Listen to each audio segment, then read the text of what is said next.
Dit is ArgusoogRadio.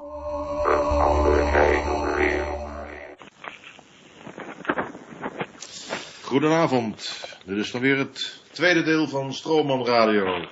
Een informatief internetradioprogramma vanuit de virtuele studio. Het is vandaag 3 oktober en de tijd is 22 uur 7 minuten.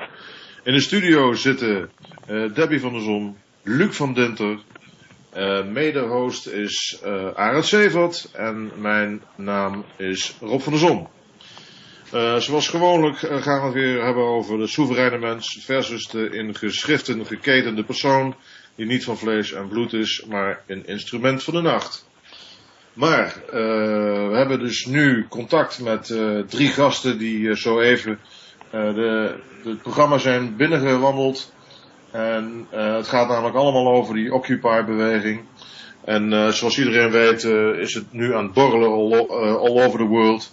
En de lang verwachte actie is nu eindelijk aanstaande. Iedereen weet waarschijnlijk wel dat er in New York diverse dagen, zei het al niet, bijna 2 weken een protestbeweging op gang is in Wall Street om de financiële wereld tot bezinnen te dwingen. En deze beweging die krijgt ondanks de tegenwerking die ze krijgen van de politie steeds meer weerklank bij de bevolking en er sluiten zich steeds meer mensen aan. Vandaag kreeg ik zo even te horen dat er ook mensen die werkzaam zijn binnen het leger, dat ze zich ook solidair verklaard hebben met deze beweging. En dan hebben we nu een aantal gasten in het programma uit Den Haag, Spanje en Amsterdam, respectievelijk Martin, Xavier en Jacob. En omdat er wat Engelstalige mensen in de uitzending zitten, lijkt het beter om over te schakelen in de Engelse taal. En good evening everybody. Good evening. Hi. Okay, dat zijn er dus 3. We are with 3 persons here now in the studio. And I would like to ask Xavier from Spain. Could you tell something about yourself? What is your action? What do you want to display? And tell us, please, what's going on now. Yes, of course. Well, my name is Javier. I'm from Spain, and I'm living now here in the Netherlands, in Rotterdam. And here in the Netherlands, I'm part of a network called Take the Square, the Netherlands, and it's part of this big network, Take the Square International. And this group started to work because we were inspired by this spring, the Arabic Spring, and also the rise up of the southern countries like in Spain, in Greece, in Portugal. So Yes. And we have different assemblies in different cities in Holland. There's one in Amsterdam, in Groningen, Utrecht. Also, South Holland is a group of people from Den Haag, Rotterdam, Leiden, Delft. Yes. And we have weekly meetings. And we are preparing now something in Amsterdam for the 15th of October, because there is an international calling for people to rise up. Mm-hmm.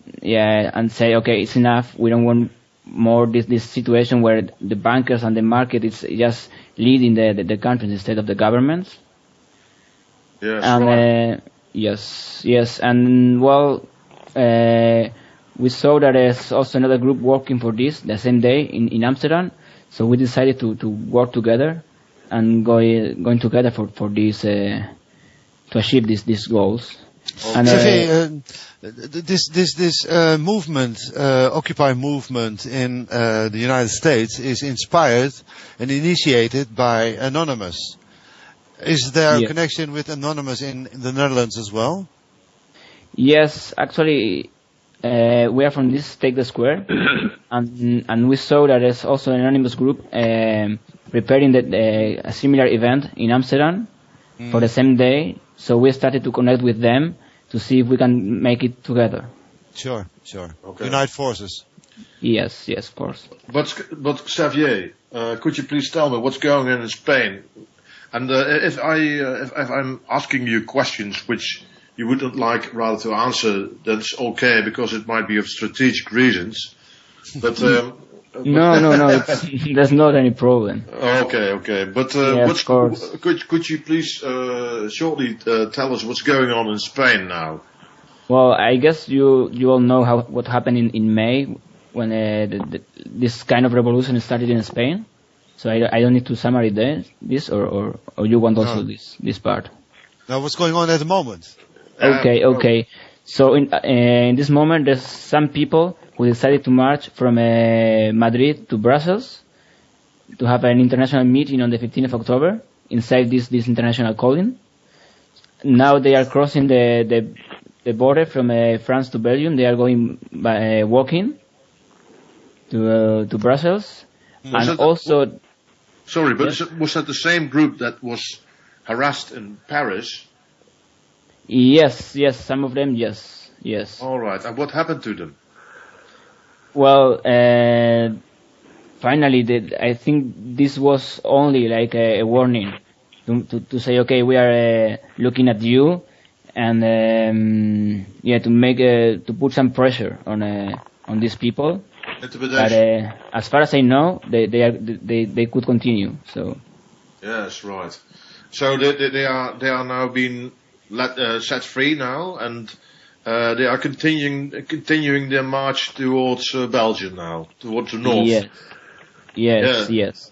And also there's another group of people that's gonna go by bike from Amsterdam to Brussels, and they are gonna initiate the march on the 11th. Yeah.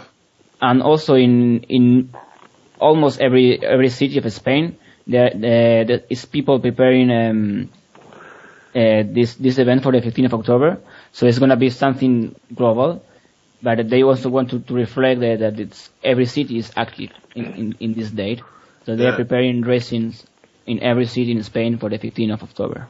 Yeah, and have there also been people joining from France into the group of Spain, joining them towards the north? I really don't know, because I'm not in direct contact with these people. I could ask someone, but I cannot answer right now. Okay. But I guess because it always happens like this, when you go passing from one village to another and explaining what you are doing, always people is joining. Okay, and they're all doing it on their own account. So there's no money from other places joining in to make it all happen. Let's say for food or shelter or whatever facility. That's all done by these people themselves. Yes, but also when they arrive to the villages, some people voluntarily just give them food and a place to sleep. But it's not like they are asking for money. No. It's doing them for themselves. And also very important thing into this movement is that it's completely horizontal. So there are no leaders and parties. It's just people going together for one goal. Okay, and do you expect it's growing? Yes, actually in Spain is really big, and it's also growing in the United. And well, let's see if we can make it also grow here in the Netherlands. Yes, and what are the reactions from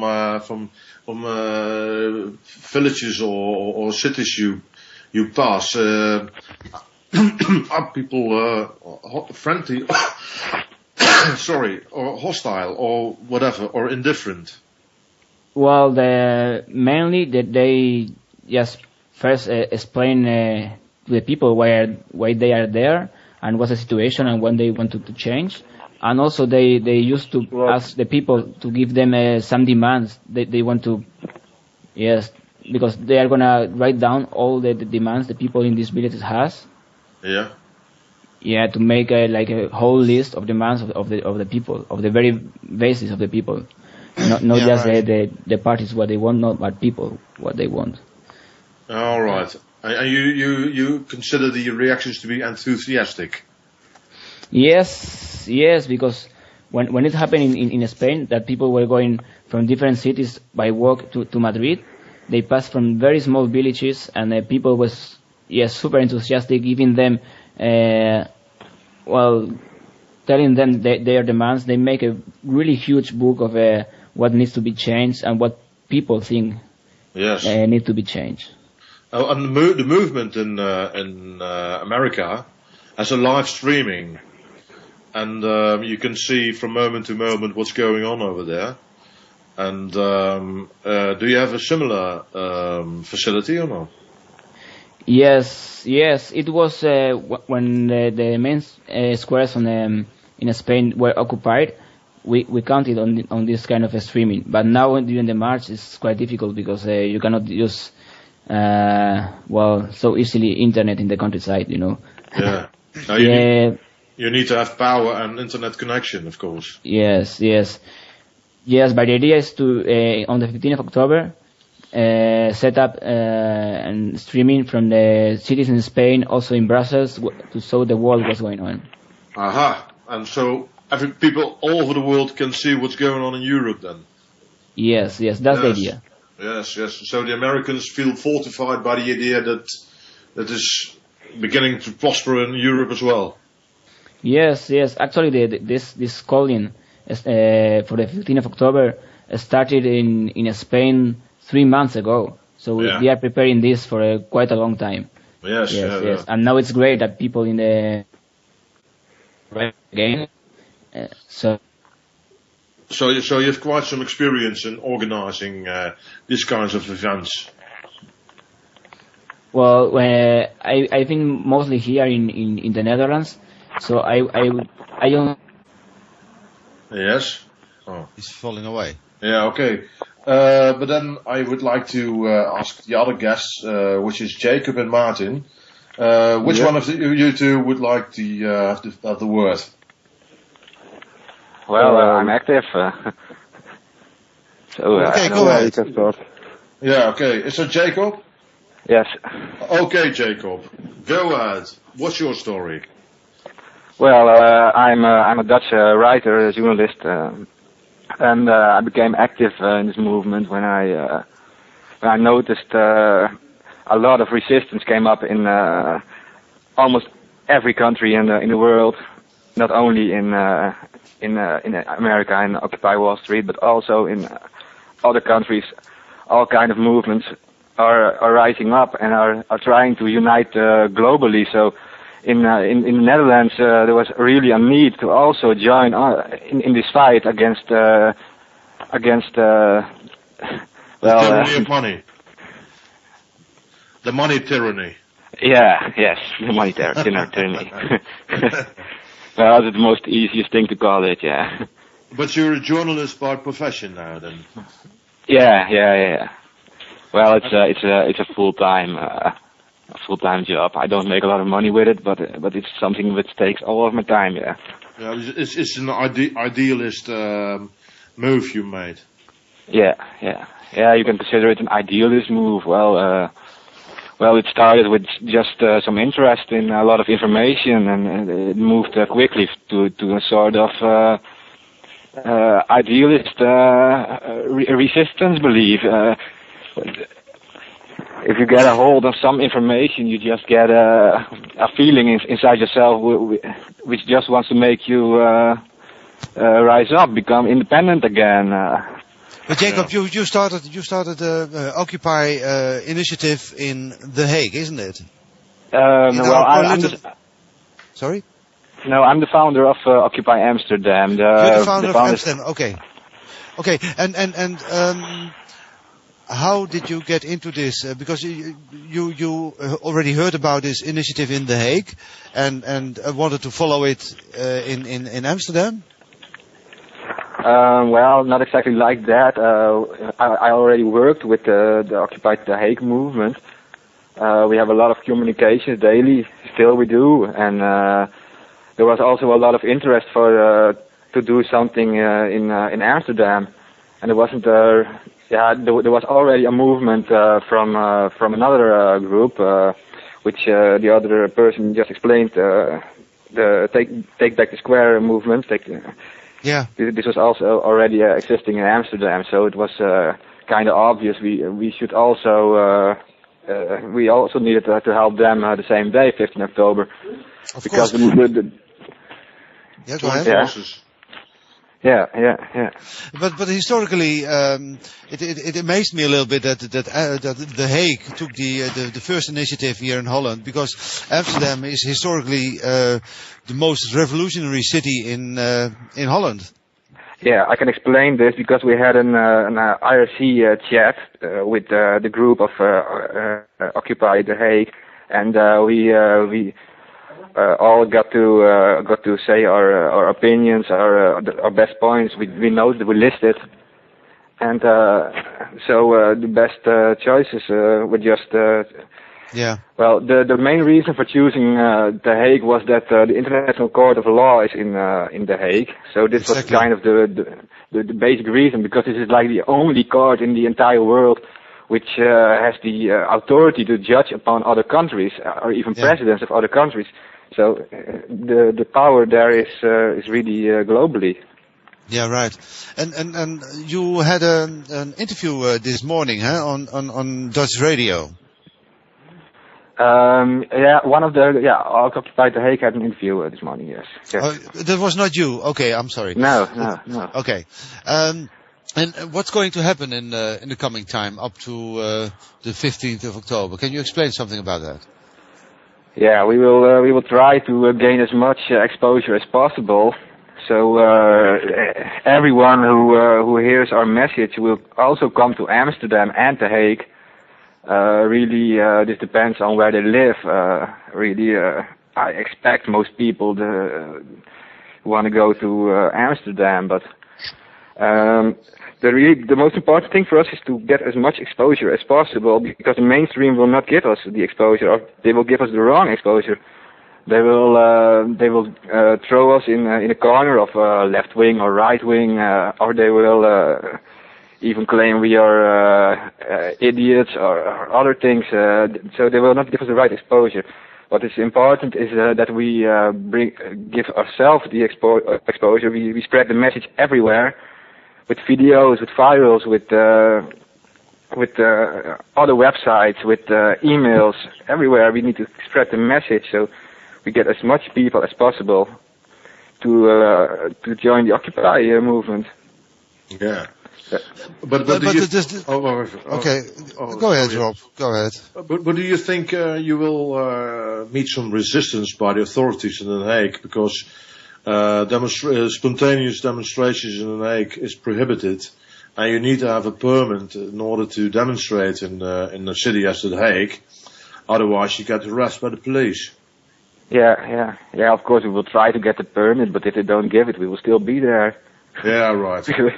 Yeah, we will just be there, but there will be, of course, probably there will be resistance in The Hague, especially on the Binnenhof, at the government buildings. Yeah. But this should not hold us back from going there. And I hope also if the people see how the police treats us, well, we just protest for good things.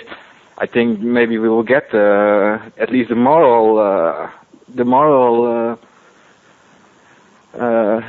At least morally they will choose for us. Yes. Yeah, exactly. Yeah. But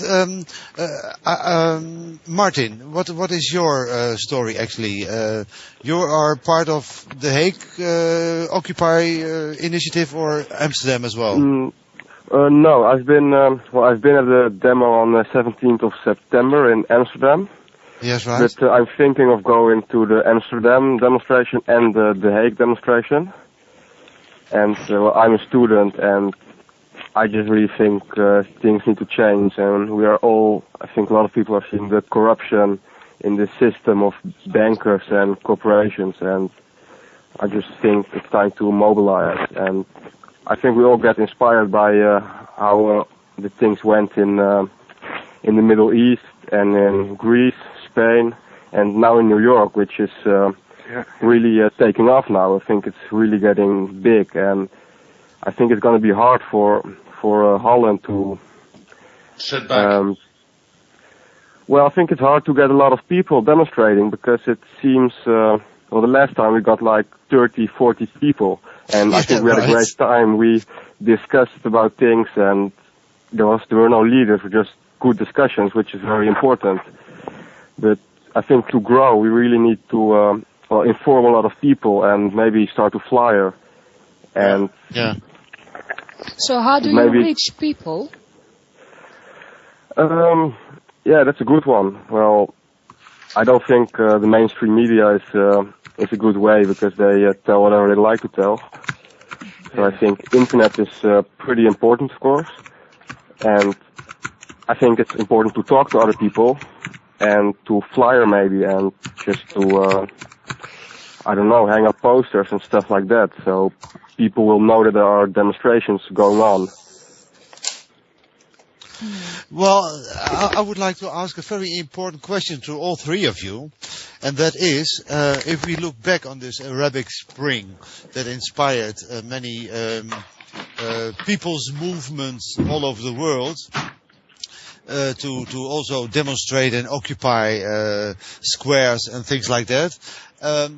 But when this whole Arabic Spring was over, many stories came out about the controlled oppositional backgrounds of this Arabic Spring. And how much aware are you three of the possibility of infiltration from the powers that be and a controlled takeover? Go ahead, Martin. Do you mean like political parties trying to use the demonstration for their own use? No. Political parties are already controlled opposition. I mean more infiltrants from secret services, like the connections between this Arabic Spring, mainly Egypt and CIA, through all kinds of other institutions and organizations, has been exposed quite a lot on the internet. So I wonder how much you are aware of a possible infiltration by secret services or whatever. Tell me. Well, I've heard about that and about a movement that also caused revolutions in White Russia and stuff. And Yugoslavia. Well, I think right. I think that is pretty dangerous, because we need to be free people that oppose what's happening and not being used by others, other countries and stuff. Okay. Can I comment on this? Of course.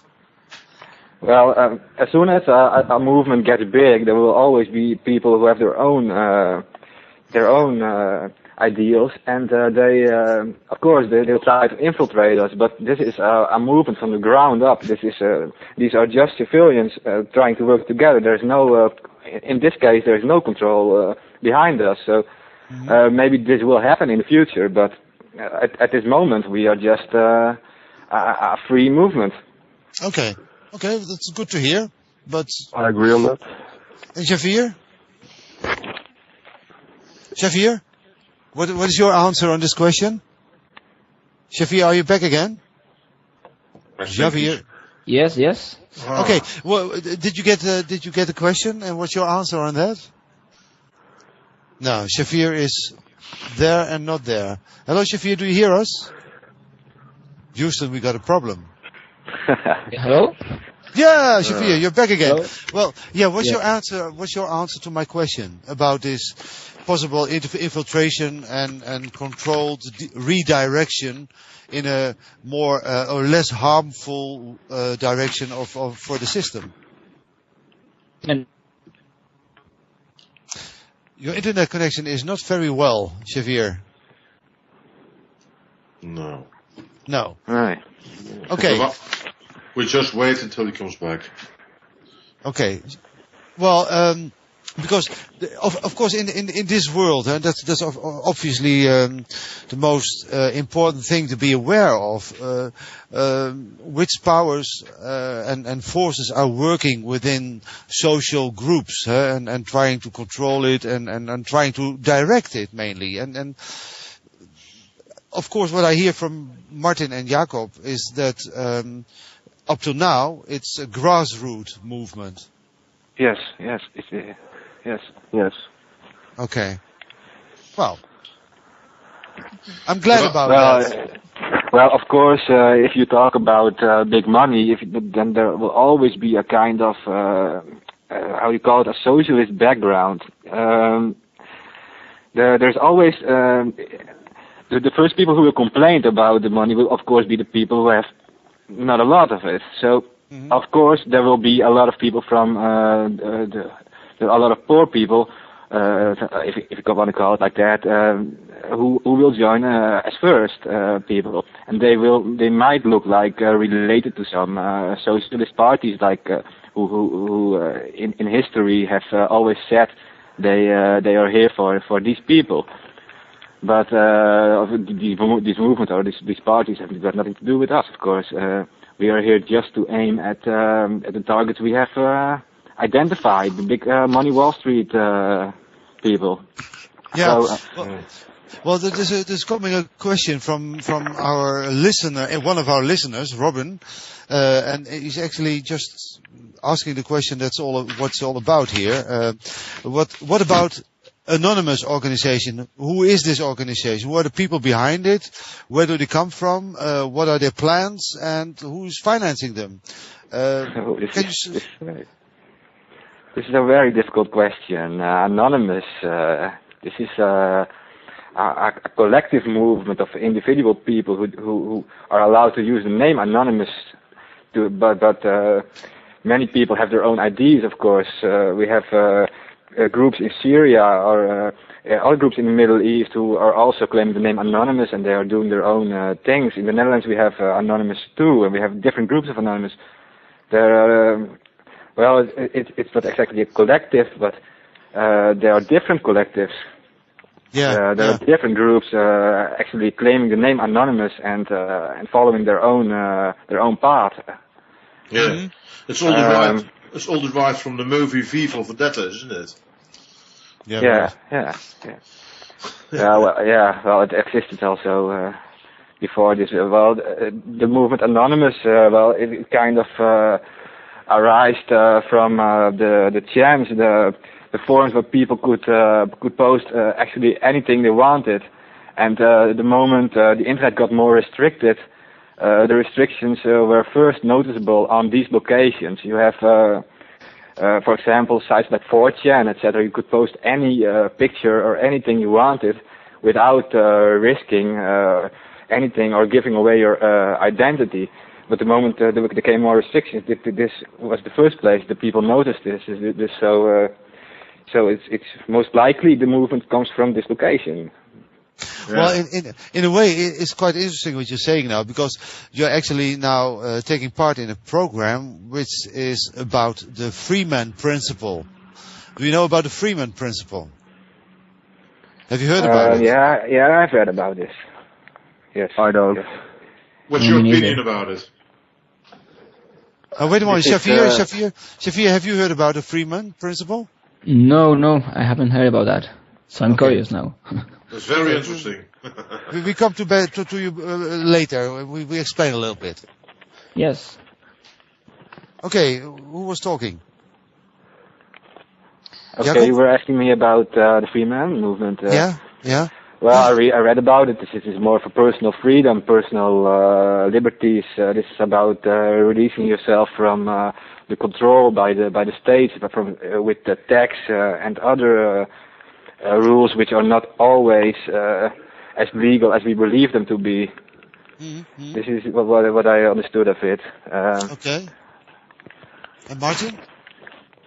Well, I haven't heard about a Freeman movement, so I don't know. Maybe I could say it in short that the Freeman movement and principle is about claiming your own identity and not identify yourself with a pushed upon identity from the state by a passport and all that name. They play a lot along with names, and it's just claiming your birthright as a free human being. That's what the Freeman principle is about.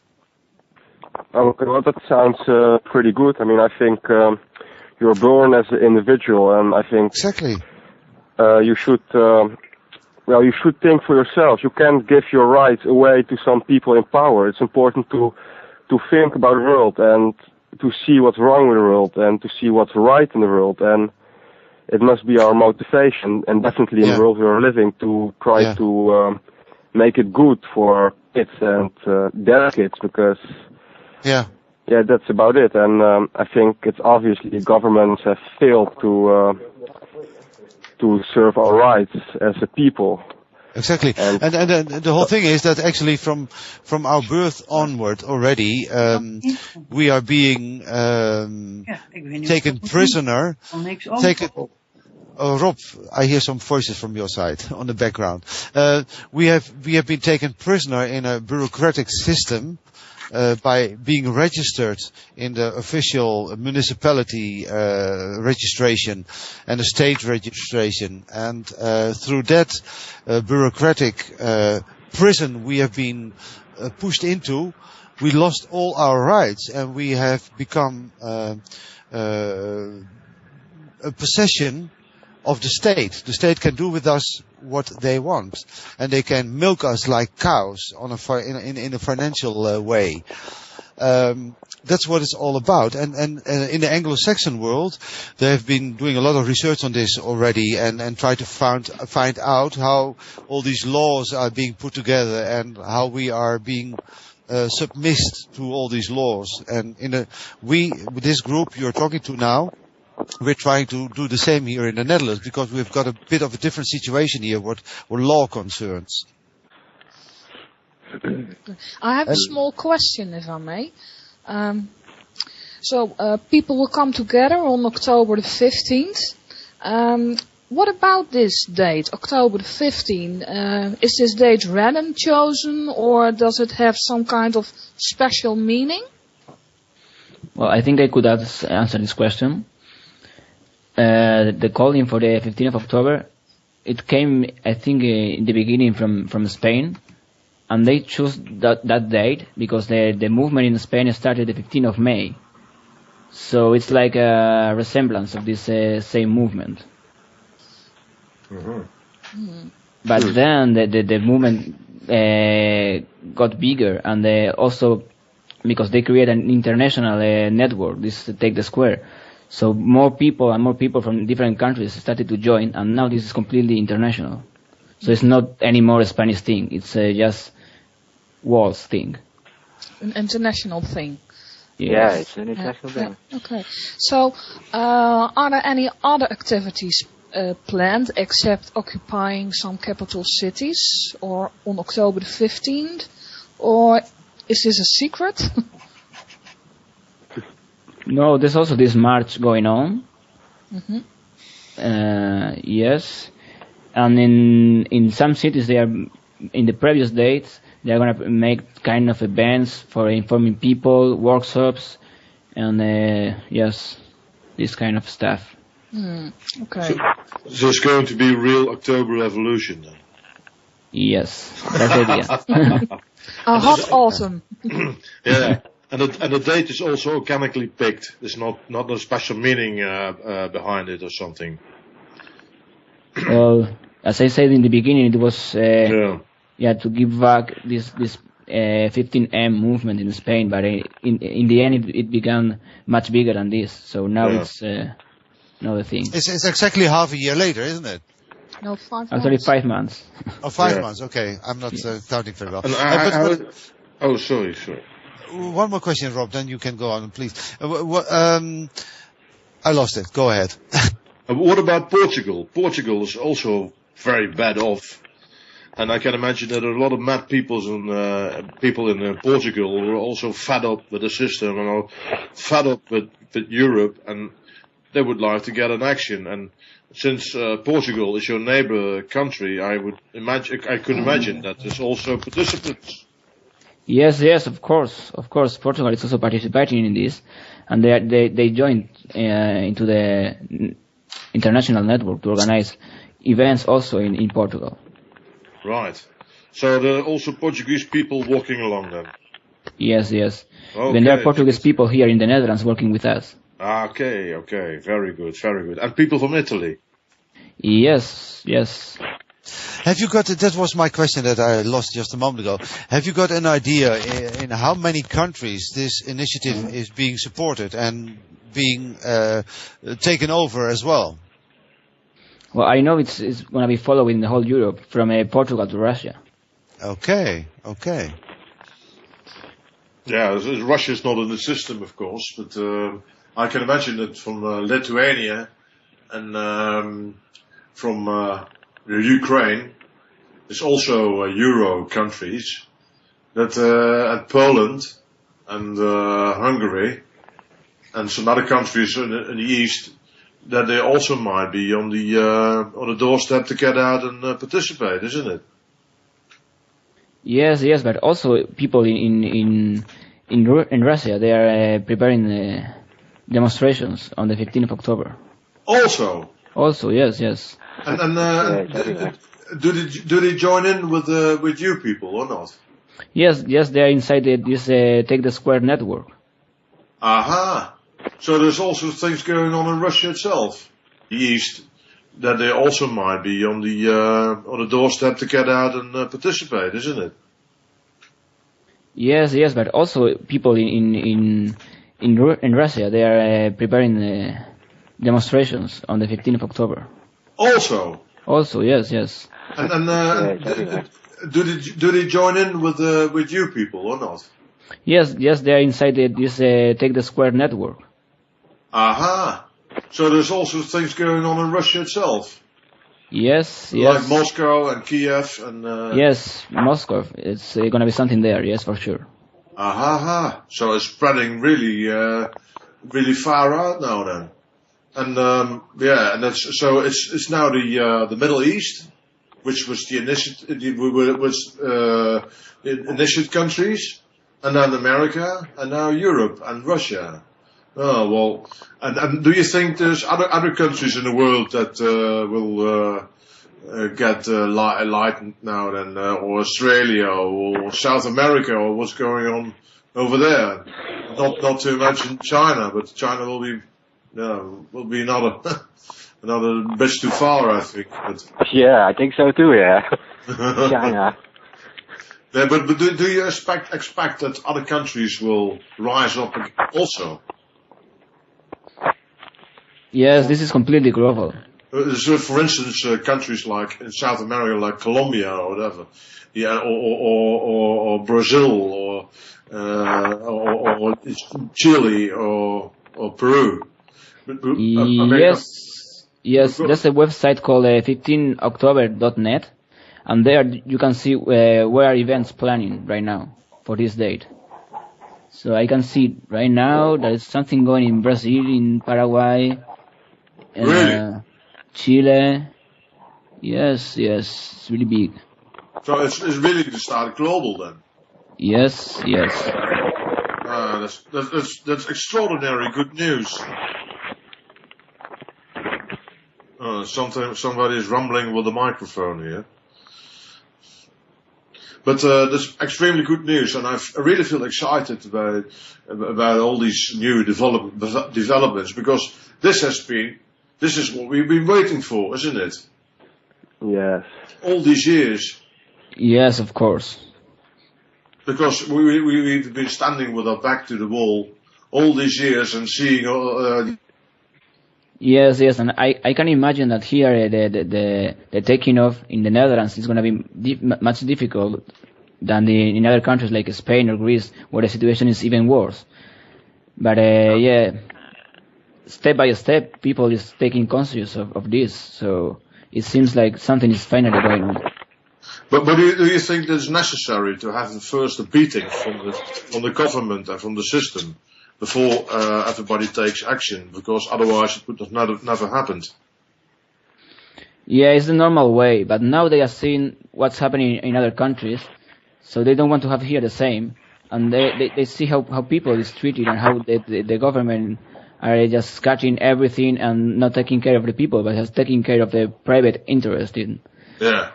So now they are aware, and they. Yeah.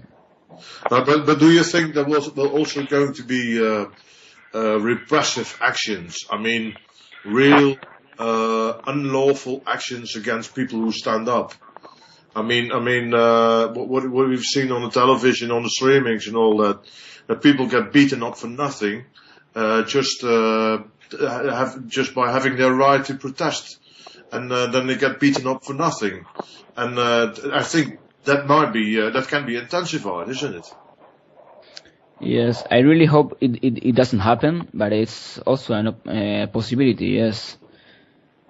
Yeah, but I think your strongest argument is that you are demonstrating in a peaceful way. Of course. With a very high ethical attitude. Yes, we have the reason in our side, so we have not the right to be violent. Violence is only used by people who has no other reason. Yes. Who are in the least without any real power. Sorry, I didn't get that part. Well, it's a saying that if you got no real power, the only thing you can have your refuge to is by force, by violence. Yes, I agree with that. Yeah. So there's quite a weakness then. Yeah. But I think we're going to see much more violence by the authorities, because just like in New York, the police got bribed. Yeah. The police got bribed by a banker with 4.6 million to have more to buy more clubs to beat the protesters up. Yes, that's true, and this is completely the same. But it's also the way that if people just are demonstrating peacefully, and police is beating them, and they continue in a peaceful way, it's only going to show how the real face of the state is. Yeah, exactly. Yes, exactly. That reminds me of Mahatma Gandhi. Yes. But what's your attitude towards having your identification on you? Do you wear it or not, or do you see it as compulsory, or do you show it to the police whenever it's been asked? I have nothing to hide because I'm doing just what I think is right, and I'm not violent. I'm not insulting anyone. So I'm just following my rights. So I have nothing to hide. Yeah, right. But I have a suggestion, which you could consider. And if Martin and Jacob would like to say something, please interrupt, because you're also our very honored guests. But there's also a problem with people getting into the demonstration row and then making a lot of trouble, which could be hired people to make a deliberate riot in order to give the police the opportunity to get an action. And I wouldn't say that the origin of these people are always from the police, but could it be an idea to have your identification of whatever spread out on your breast, or very well visible, so that whenever a rioteer gets into the picture, or being put on camera, or of being photographed, you can recognize them by their codes, by their identification. So you can easily distinguish if somebody's from the police or from the original demonstrating group, the peaceful group. Do you get my point? Yeah, that's interesting, but we don't want to force anyone to be carrying their documents. Although it's really interesting this way, because I get your point. But actually, this infiltration from the police people inside the demos just to make it violent, it happened sometimes. But there's a protocol to react against this, just in a peaceful way, just surround these people and not let them the riot. Or don't give them a chance to do whatever they like. Yes. Yeah. Oh, right, yeah. But I think. All right, go ahead.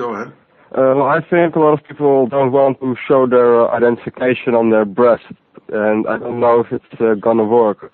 But I do think it's a good idea, and it's important that we know each other and that we know who is who and who is part of the demonstration and who is not.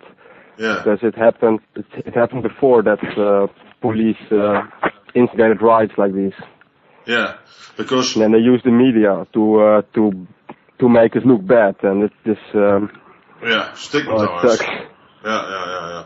But because I personally dislike the identification call for identification very much, because it's Second World War things, a dog tag or whatever. But you could also use it in your own favor in these conditions where you have to demonstrate. And you have to show that you're what you are, what you do, and if there's any riot here, they are also being identified instantly. And if they do not want to have an identification, it's very clear that they are from the wrong kind. Well, I think it's a good idea. It really need to think about it, because it could work. And I'm pretty sure that if this will grow big, that there's a good chance of police using police violence, because it happened before in Holland, and also in this weekend on Saturday, it happened on a squatters demo, and it doesn't matter if you like or dislike squatting, there was a lot of police violence, and the right to demonstrate and the right to voice your opinion was blocked that day. And I'm pretty sure they can do it they will try it with our movement as well if they want to. Yeah.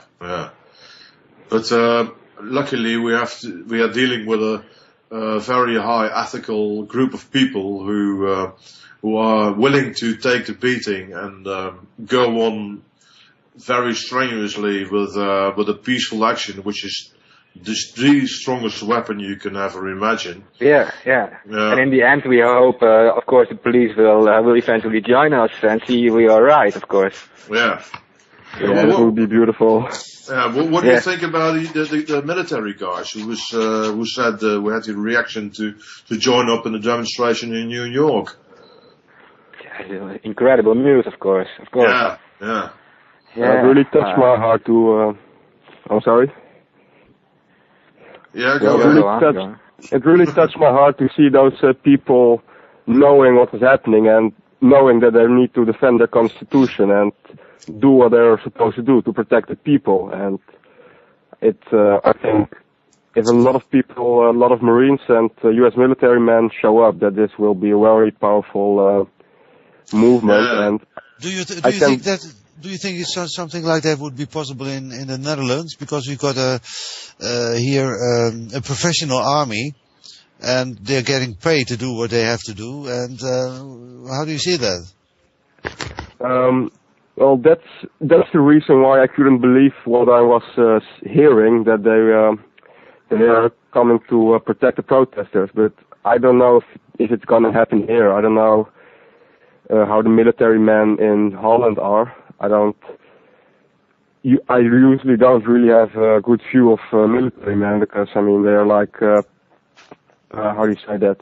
They're being used for political and economic violence. Yeah. But I really hope that if they see us get beaten and stuff, that they think this is not right, and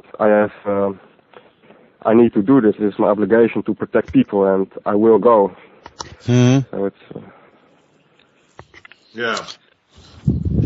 But it must be a lot of disappointed military police or veterans or retreated military personnel, because they are also being treated like shit when they went to what they call peace missions, and they come home with a trauma, and Yeah, I think these people could also have a voice. But the most important thing is, I think, certainly for the case of New York, that mostly the protesters are a kind of people who are being stigmatized by being or leftish or squatters or pot smokers or no good at all people. You know, it's not the mainstream people.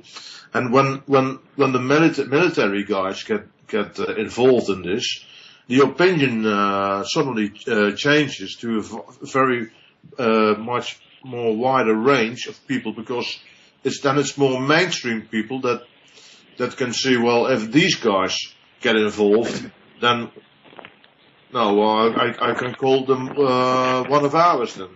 So that would make a very big difference. And what do you think? Well, I think if the military shows up, that it will really make a big difference. Just because what you're saying, a lot of people will respect the military, of course, especially in America, I think. And I think that would be very good for the organization.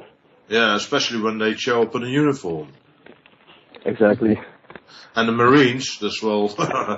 If you talk about tough guys, then you can call the Marines the tough guys.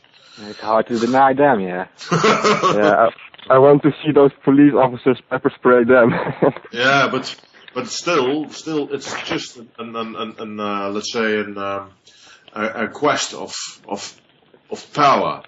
So if a fat-ass police officer pepper sprays a Marine, well, he does it with any right. He can find to do the same thing with an occasional protester. So it's just it's getting into a balance of where's the power, where's the morality in this. And if the media catches these glances of what's going on over there in these situations, it might make a very big difference, because people will say it's very immoral to do something like this. But do you feel like going on for a little bit more after the clock of 11 hours? Dit is ArgusoogRadio. Goedenavond. Nou, dit is dan het extra verlengingje van StromanRadio. En we zijn terechtgekomen in een interessante discussie met een aantal gasten die heel actief zijn op dit moment om een protest op touw te zetten. En we zijn hier in de studio met Martin, Javier en Jacob. En Martin is van de sectie Den Haag, Javier is uit Spanje en Jacob Amsterdam. Nou, het belooft een vervolg te worden op wat er in New York gaande is. En iedereen kan inmiddels wel zien dat de beweging in New York eindelijk een beetje gaat aanslaan. En dat Michael Moore heeft zich ook al laten zien. Ja, voor veel mensen is Michael Moore ook al een beetje een dissident als het gaat om het aangeven van rare toestanden, mistoestanden in Amerika. Hij heeft al wat enkele boeken en films op zijn naam staan. Hij heeft zich laten zien op de media. En dat heeft natuurlijk extra aandacht getrokken, waardoor er dus nog meer mensen bekend zijn geraakt met het fenomeen. Inmiddels probeert de politie aan alle kanten de beweging in te dammen en te ontmoedigen en te intimideren. Onlangs zijn er 700 demonstranten opgepakt omdat ze de Brooklyn Bridge op wilden. En goed, dat mocht niet baten, want er zijn net zoveel demonstranten weer terug op de plaats. Op Freedom Square, zoals ze dat noemen.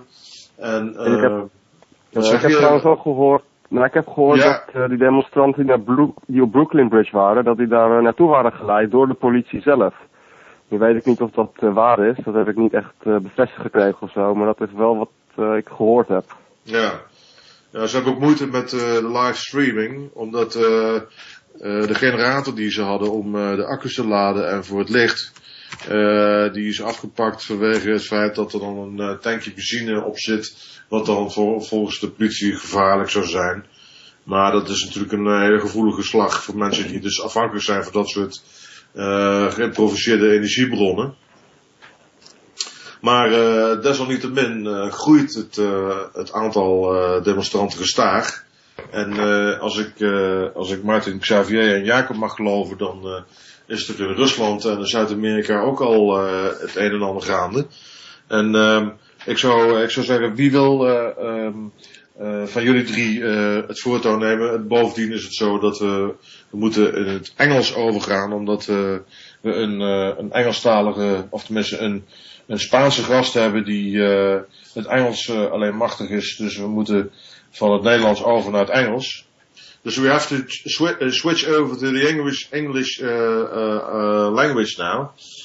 And I would like to ask one of you three would have the word to add something I just said.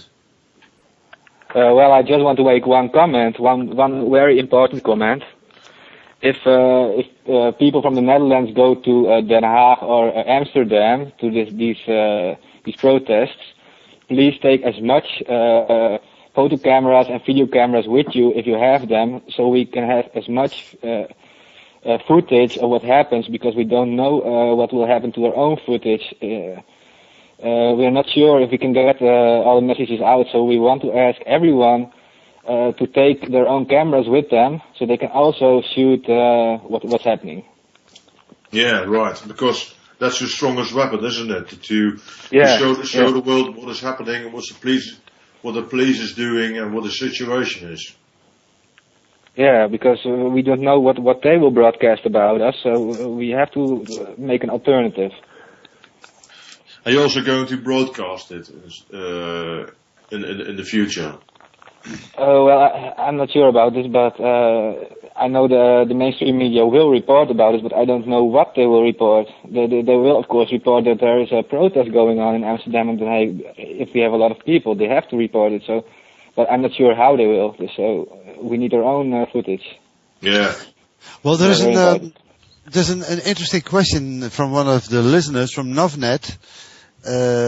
Novnet? Nou ja, anyway. Nu even niet. Nu even niet. Oh ja, natuurlijk. Nu, ja, zo moet je lezen. It's this type of turbo language that I'm not so familiar with. Anyway, nu even niet.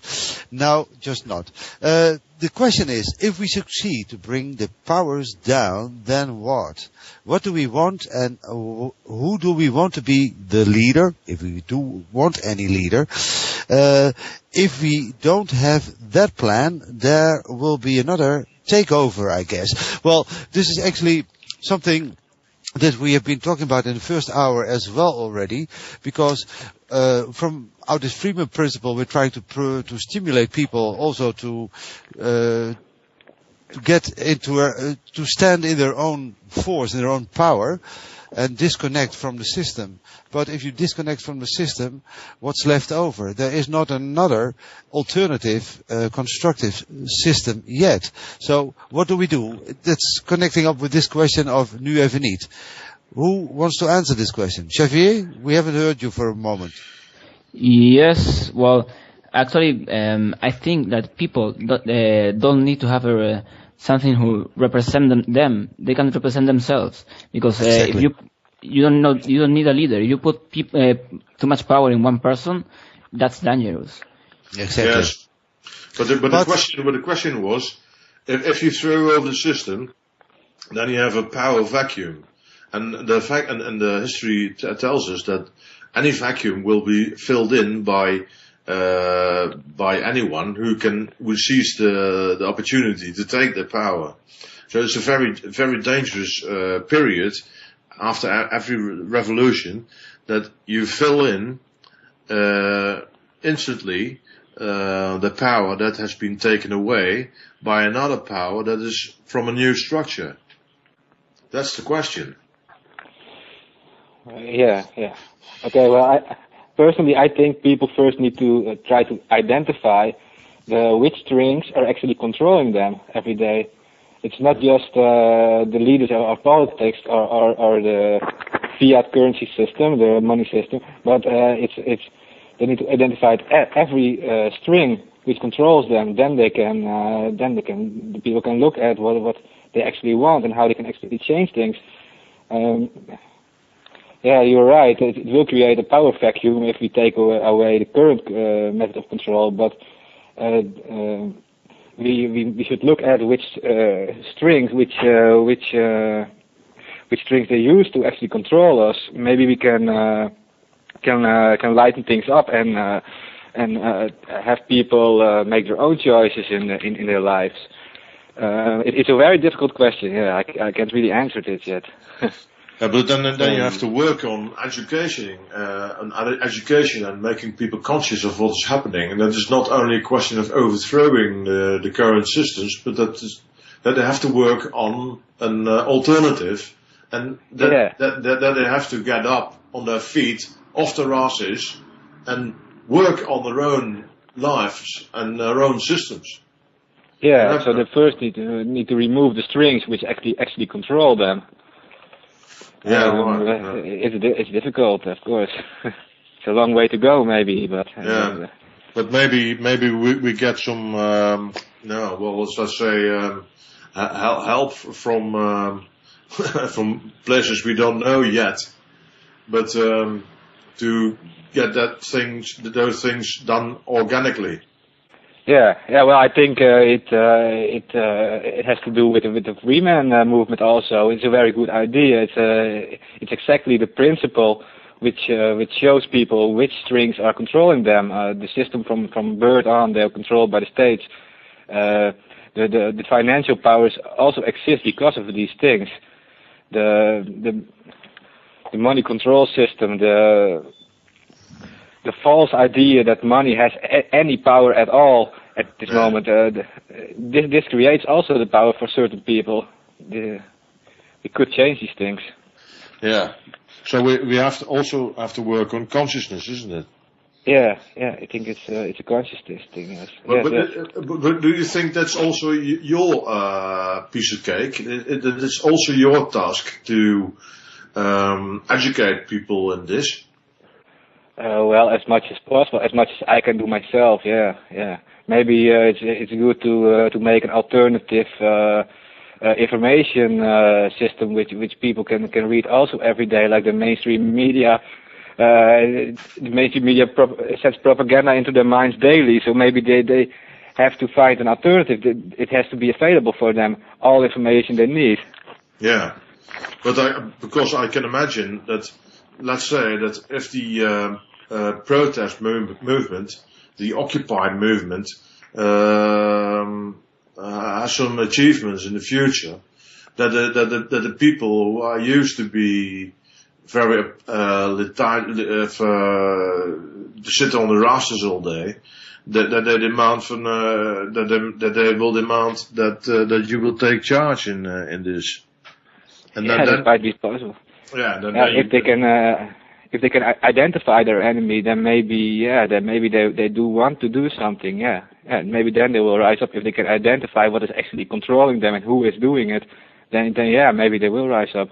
Also, if they see other people are doing it too, then maybe it gives them some power in doing it too.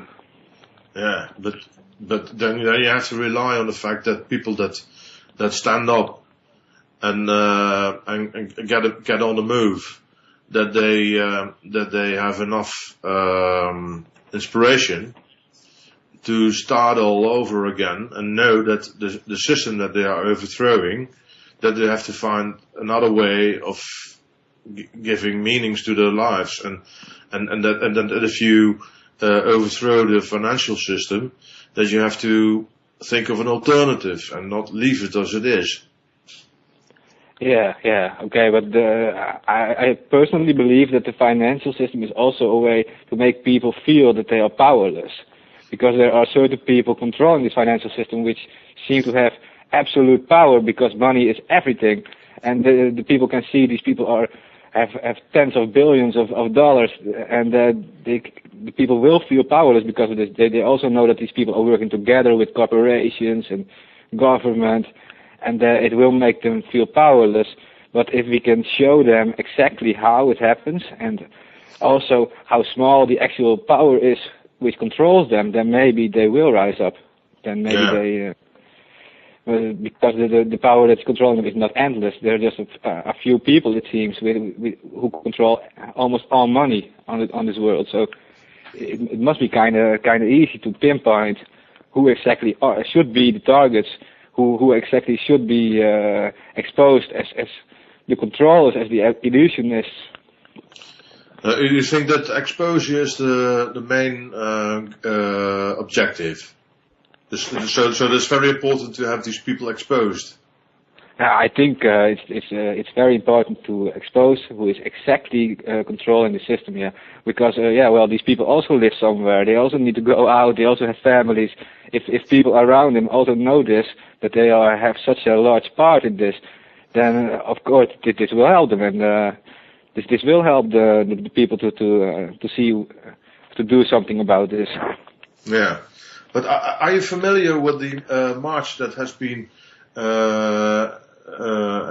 organized earlier this year, called the March of Civilization? Because the Department of Art and Culture in Holland has been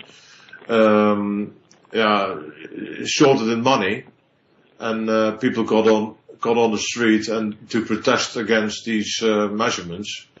And there were 3,000 people walking from Rotterdam, from the Boijmans from Beuningen Museum to Den Haag, and it was just a very good example of how you should demonstrate, I think. And I myself and my girlfriend participated also in that demonstration. And do you have any connection with these people, with the organization of that protest march? No, not me personally. I do know about it. I do know some people, but I don't have any real connections with them. It's very interesting. Yeah, maybe we should have a look at that movement too. Maybe we can see what we can do. Yeah. No, I don't have any. Well, it was very good structure. The structure of the organization was very good, very, very well organized. Yes, actually, sorry. Go on. Javier. Javier from Spain? Yes, I was saying that actually we have some contact with these people, and we want also them to get involved into the Amsterdam Occupy. Yeah. So yes, because these people are treated like shit because they protested against these measurements, and the next day the minister said, well, we're going to short this branch of public activity anyway. So these people are treated like shit, and they probably are very angry now. So they are eager to get on the streets again and to beat a little bit harder on the drum. Yes, completely. And we started a contact with them to make them also part of this 15th of October, because we think it's going to be an important part of this. Yes. Yeah, right. I think so too. Yeah. Very good, very good. I love this. We love this, and we do everything which is within our power to give your organization or your activities a platform to communicate with our listeners and our visitors of our website. If I may say so, Arend, what do you think? Of course, you're completely right, Rob. Yeah, we will support it all the way, isn't it? That's what we have been doing up till now anyway, so that's part of our mission and vision, let's say, just to promote all the positive happenings that are going on in this society, and also expose the dark happenings that are going on within our society. Yeah, and the Strawman material we are discussing, do you think that's going to be discussed in these protest groups? Because the Strawman, the protocols which go with it can free you from the grip of the authorities. Do you think that the core of this idea will also be discussed amongst you people or not? Who's going to answer this? Okay. Yeah, of course, we don't have any leaders. We have a completely equal organization, so really every idea can be discussed. There's no limit.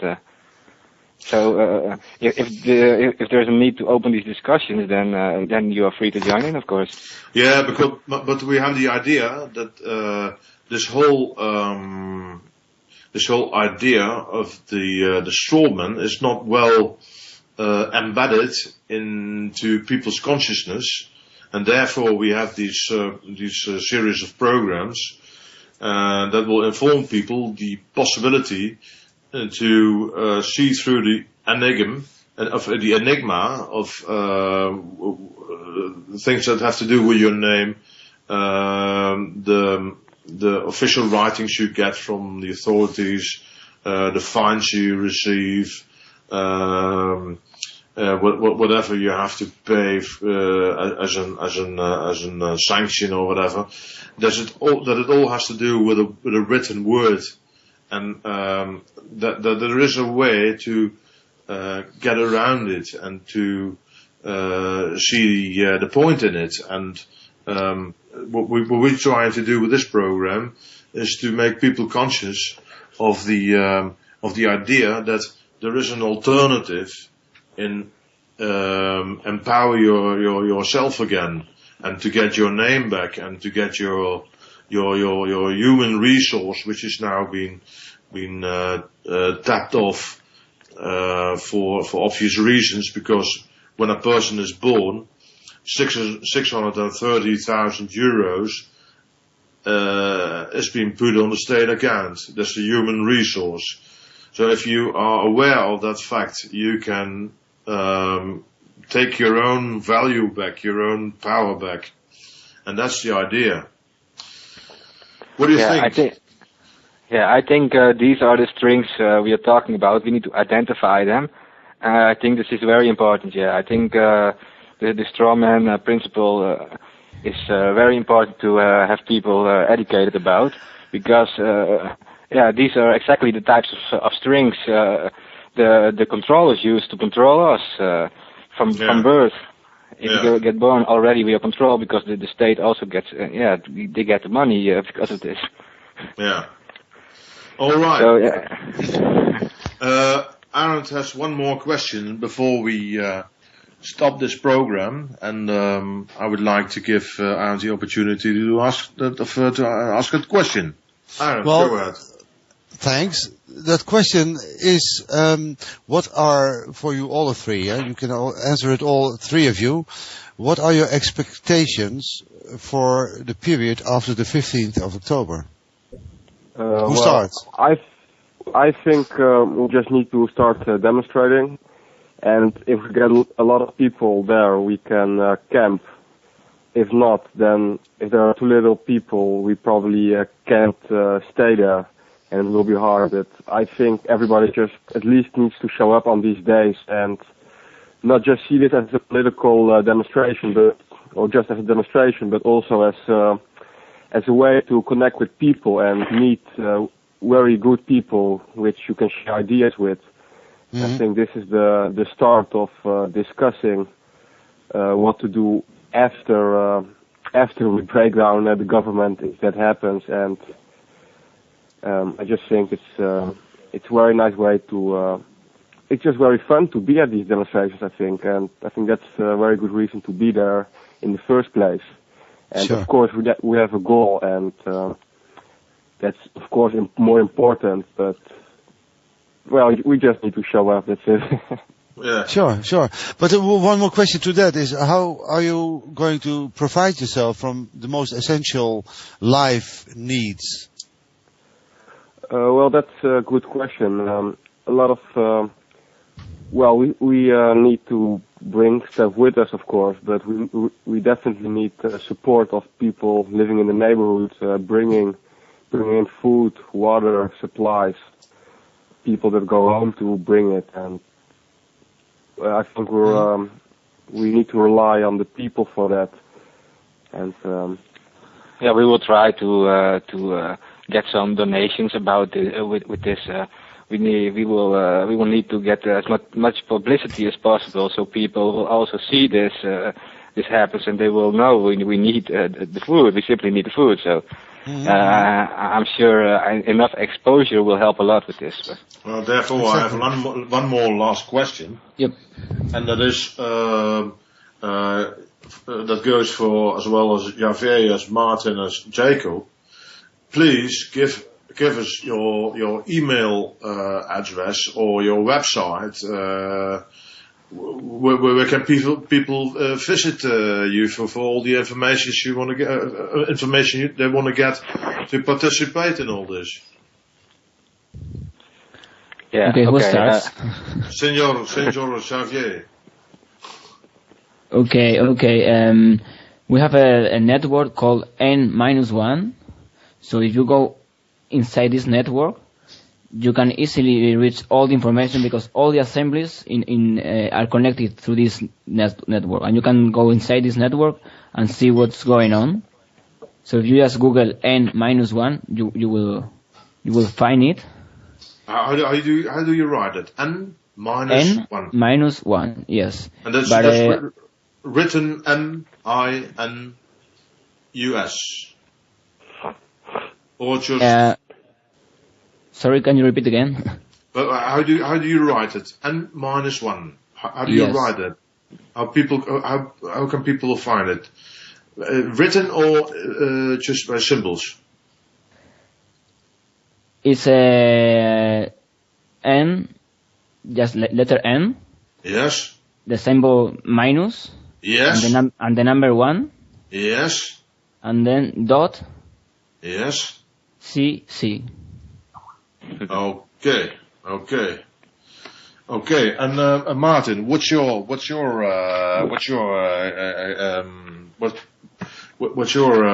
idea of where people can find you? Well, I think that's pretty difficult because I'm not really into the organization, to be honest. I just participated in it. But I do know that you can find it on Facebook by searching for Occupy Den Haag or Occupy Amsterdam, I think. You have a Dutch Revolution Facebook page, which contains like 800 people, and well, stuff gets posted on that. And that's what I know actually. Okay. And last one, Jacob. Yeah. Well, for the Dutch people, of course, we have 2 websites which will contain the news. I will make sure there will be written about it on these 2 websites. The first one is revolutienews.nl. The second one written in Dutch. Written in Dutch. Revolutienews.nl. .nl. Okay. Well, is there a question from Luc, Debbie, or Arndt before I close this meeting and this program? Well, I don't have a question, but all about October the 15th, I'd like to say to Martin, Jacob, and especially to Xavier, vamos. Thank you. Thanks. Thanks. Yes, and Luc, are you still with us? No, Luc is gone already. Okay. Well, then I would like to end this program by wishing you all the luck you can get, and all the inspiration, power, and perseverance to get through this and to make a point and make a final step to change this idiotic world we live in. And a lot of people who are still asleep now will awake very soon by seeing all these things on television, because the media can't deny it all the time. And I wish you as much as a million participants in this demonstration, and I'm sure it will grow by the time as we see it in New York. And I thank you very much for your presence here, Martin, Javier, and Jacob. And I would say, go for it, boys. go for it. Yeah, right. Thanks. Thank you. Yeah, thank you for this entire evening. Okay. It's no problem. We serve you whenever we can, and please come back in our program whenever it's appropriate, and update us with all the news you can get. You get a spare time and a gap in the program whenever you like. So be our guest. We are on your side. En goed, dan wil ik dan bij deze afscheid nemen van de luisteraars. We hebben vandaag een behoorlijk aantal luisteraars gehad. En ik moet zeggen dat het iedere week toch wel weer een klein beetje aan het groeien is. En dat is een goed teken, want we komen met interessante dingen. En dingen die heel erg up-to-date zijn. En er is dus echt veel aan de hand op dit moment. En goed, we blijven erbij. En ik zou zeggen, tot de volgende week. Dit was dan StromanRadio. Volgende week zijn we er weer met een aantal nieuwe onderwerpen. En misschien wel met nieuws van de Occupy-beweging. Die blijven we volgen tot op het bot. Want het is een hele belangrijke ontwikkeling. En ik zou zeggen, bedankt iedereen voor de aanwezigheid. Alle gasten. Het vaste panel. De virtuele studio technicus Hans. En ik zou zeggen, bedankt en tot de volgende keer. Bye bye.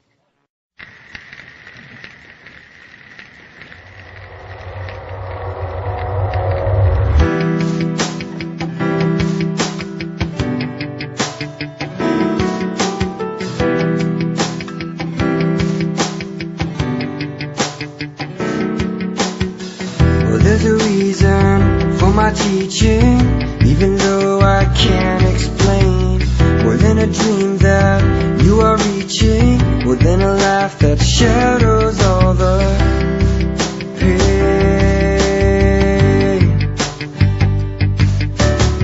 A special meaning in the thorn of dreams, in the garden where a thought can blind me, 'cause I am lost here, where it never gleams, where I found that I screamed so blindly.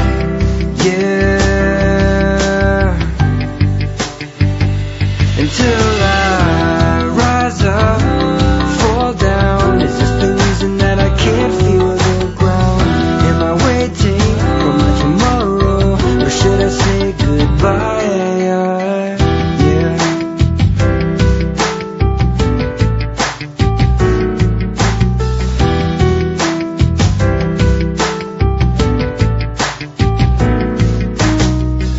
Am I walking with a purpose? 'Cause I feel the same. And as I wait for my dreams to surface, as I wait I'm drowning in the rain. Just when I thought that it was over, I lost my grip and I hit the wall. A simple dream that I tripped over. Now I have to wake up to my fall, until I rise up, fall down. Is this the reason that I can't feel the ground? Am I waiting for my tomorrow, or should I say goodbye?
Dit is ArgusoogRadio.